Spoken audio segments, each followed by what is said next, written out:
Assalamualaikum, salam sejahtera. Kali ini kita akan fokuskan pula kepada soalan fokus karangan pengajian am bagi tema yang kedua iaitu Wawasan 2020 di mana tema ini kemungkinan akan ditanya untuk ulangan semester 2 2022. Saya akan pecahkan Wawasan 2020 ini kepada dua keadaan di mana soalan yang pertama ditanya secara umum. Soalan 1. Apakah strategi kerajaan untuk merealisasikan Wawasan 2020?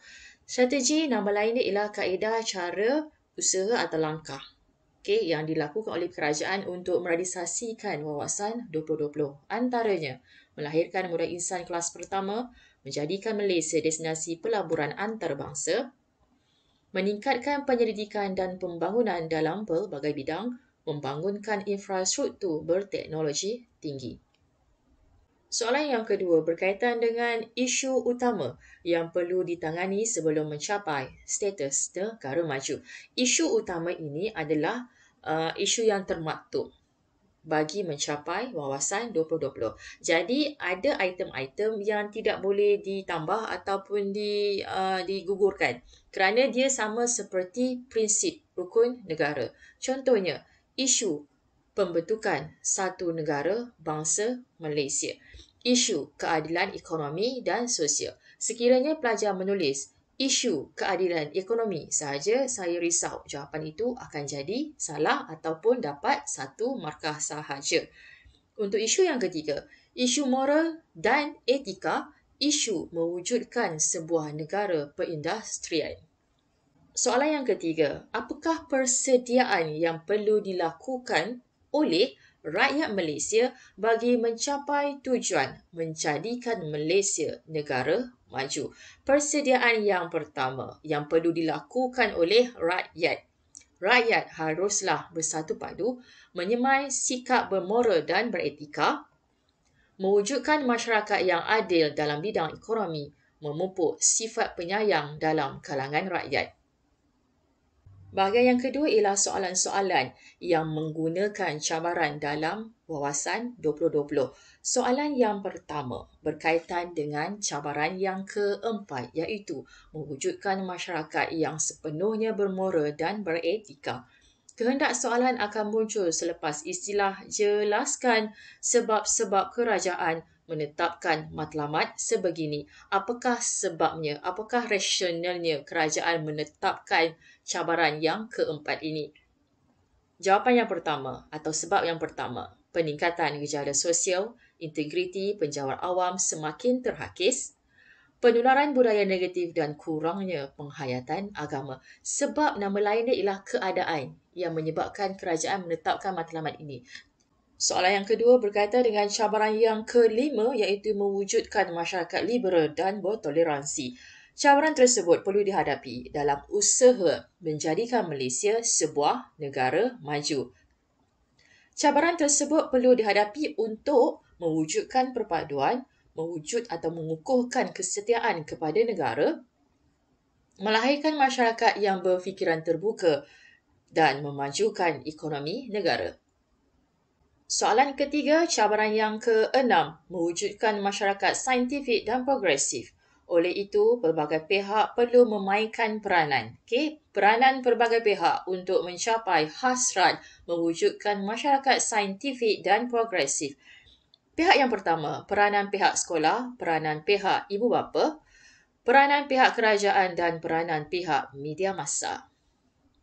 Jika dilihat kepada soalan yang keempat ini, sebenarnya Malaysia maju dalam bidang perindustrian, kita boleh refer kepada cabaran yang keenam.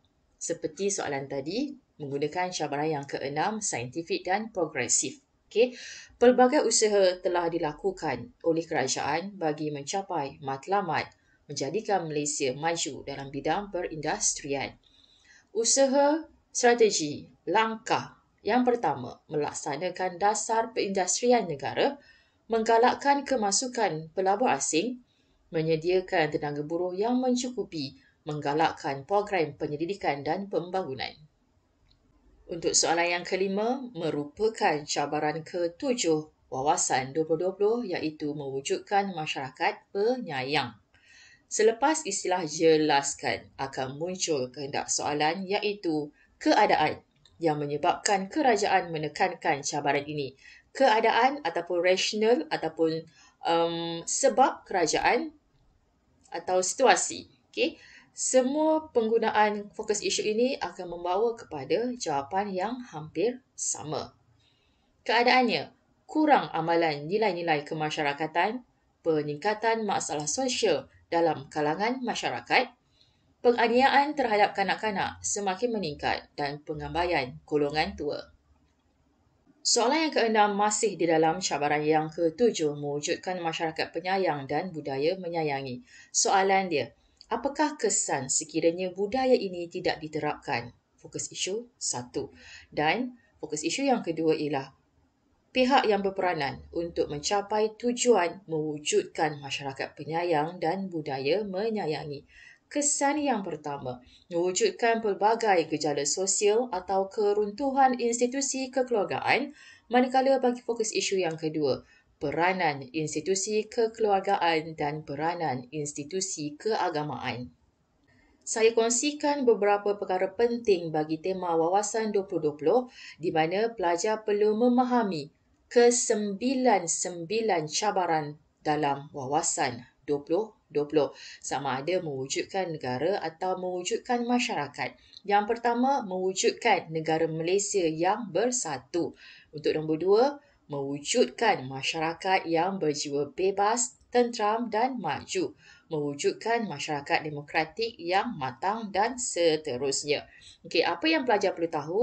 Pelajar kena tahu apakah maksud bagi setiap cabaran-cabaran ini, apakah fungsi, kepentingan dan peranan setiap cabaran ini, siapakah pihak-pihak yang berkepentingan untuk merealisasikan cabaran Wawasan 2020 ini, kesan sekiranya cabaran ini tidak dititik beratkan dalam masyarakat dan mungkin yang terakhir ialah masalah atau perintangan untuk merealisasikan cabaran 2020.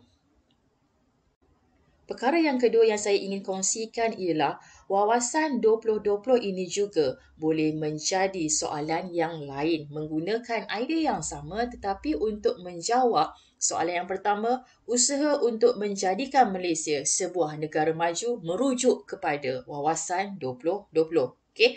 Soalan yang kedua, sekiranya ditukar soalan itu kepada menjadikan Malaysia sebuah negara berpendapatan tinggi juga, boleh menggunakan idea yang sama di dalam Wawasan 2020. Dan yang ketiga, usaha untuk meningkatkan KDNK negara. KDNK bermaksud pendapatan. Jadi, ketiga-tiga soalan ini akan merujuk kepada Wawasan 2020 ataupun kalau ada soalan yang menggunakan term yang lain daripada Wawasan 2020, sebenarnya dia akan membawa kepada jawapan yang hampir sama. Perkara yang ketiga, saya akan kongsikan sedikit maksud cabaran Wawasan 2020.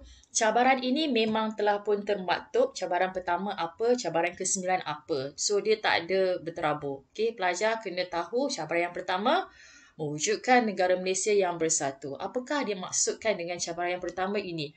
Bersatu bermaksud setiap masyarakat mempunyai matlamat yang serupa yang dikongsi secara bersama. Okay? Memiliki integrasi. Integrasi ialah perpaduan di peringkat wilayah, bermaksud kawasan yang besar ataupun negara, dan juga integrasi dalam kalangan kaum. Seterusnya, hidup dalam keadaan yang harmoni. Jika kita bersatu, kita akan hidup dalam keadaan yang aman dan harmoni. Itu cabaran yang pertama. Cabaran kedua ialah mewujudkan masyarakat yang berjiwa bebas, tenteram dan maju. Bermaksud yakin terhadap diri sendiri dan kita bangga dengan apa yang kita capai. Rakyat kita akan dihormati oleh rakyat di negara lain. Cabaran yang ketiga, mewujud dan membangunkan masyarakat demokratik yang matang, di mana mengamalkan persefahaman yang matang dan menjadi contoh kepada negara membangun yang lain.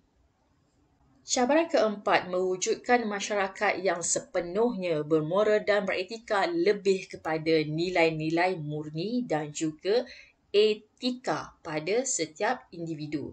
Kukuh dalam nilai agama dan tahap etika yang tinggi. Cabaran kelima, mewujudkan masyarakat liberal dan bertolak ansur. Bermaksud, rakyat pelbagai kaum di negara Malaysia ini bebas untuk mengamalkan adat, kebudayaan dan kepercayaan masing-masing. Dalam masa yang sama, mereka meletakkan kesetiaan kepada negara pada tahap yang tinggi. Itu maksud liberal dan bertolak ansur.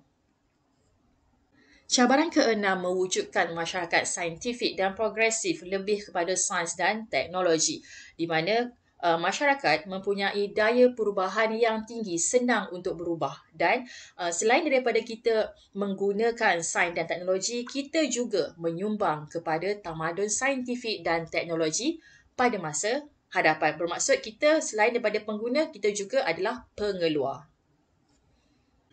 Cabaran yang ketujuh, lebih kepada budaya sayang-sayang, mewujudkan masyarakat penyayang dan budaya menyayangi, di mana kita mengutamakan kepentingan rakyat berbanding kepentingan diri kita sendiri, di mana sekiranya masyarakat itu dikelilingi dengan sistem kekeluargaan yang kukuh, bermaksud negara kita akan hidup dalam keadaan yang aman dan juga harmoni. Cabaran ke-8 berkaitan dengan ekonomi, iaitu mewujudkan masyarakat yang adil dalam bidang ekonomi, di mana kekayaan sesebuah negara itu akan diagihkan secara adil dan rakyat bersama-sama untuk memajukan ekonomi negara. Manakala cabaran yang terakhir ialah mewujudkan masyarakat yang makmur, mempunyai ekonomi bersaing, dinamik, giat dan kental. Makmur maksudnya cukup dengan apa yang ada di dalam negara, cukup untuk digunakan oleh rakyat ataupun masyarakat di dalam negara tersebut. Sekian saja untuk kali ini. Kita jumpa lagi untuk video yang seterusnya. Terima kasih.